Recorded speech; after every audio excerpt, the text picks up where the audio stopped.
Hello, everyone. It's Amber Carlton with Berkshire Hathaway HomeServices Premier Properties.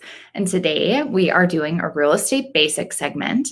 This is episode number 5, and we are going to talk about special assessments.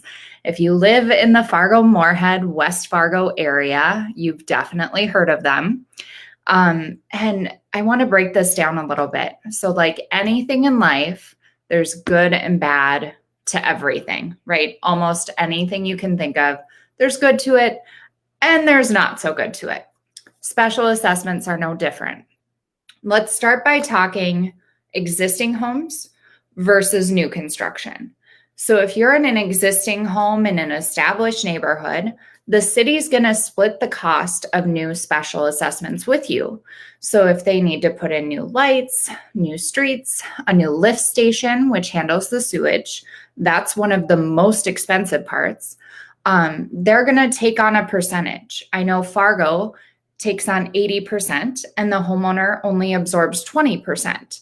That has changed. It's gone to 70-30 and then back to 80-20. So it's not permanently fixed that way forever, but the city will take on the majority of that special assessment for an existing homeowner.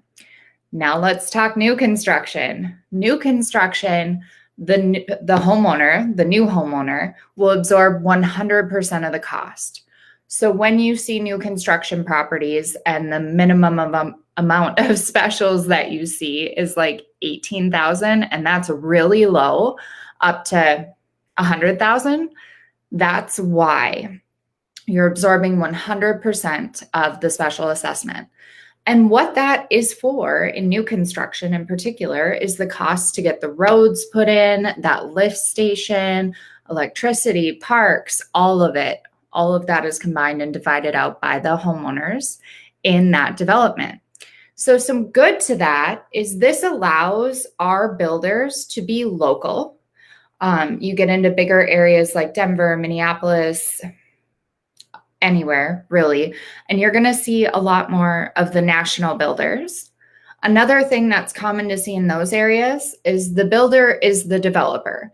So you would have only Jordan in one entire neighborhood and only Heritage in one entire neighborhood versus everybody kind of getting to intermingle together so it's not so cookie cutter.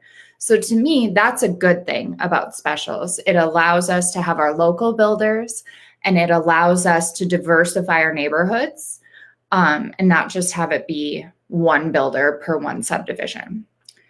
With that being said, the city comes in, they help out with those costs, and then they assign that special assessment to each property prospectively. So that's why they're so high in new construction, is because you are absorbing 100% of that cost. Yeah, I mean, that pretty much covers it.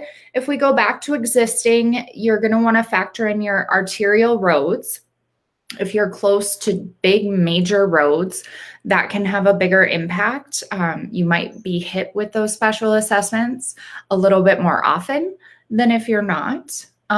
So things to consider when you're looking at purchasing. But yeah, overall, they're good. We are going to have to fund these things to get them done one way or another. This is just how our local area has chosen to do so. If you ever have any questions on special assessments, city taxes, or city assessments, county assessments, feel free to reach out. I'm happy to be a resource for any questions you might have. And let's see here. This is how you can connect with me. You can find me amber.realtor are the vast majority of ways to find me. Thanks, Alyssa. Appreciate it. You can also, Amber Carlton Realtor is another great way to find me. So let me know, please, in the comments below, let me know what you want to hear about on our next segment. I'm just picking hot button items that come up in real estate and trying to educate you guys on what's going on.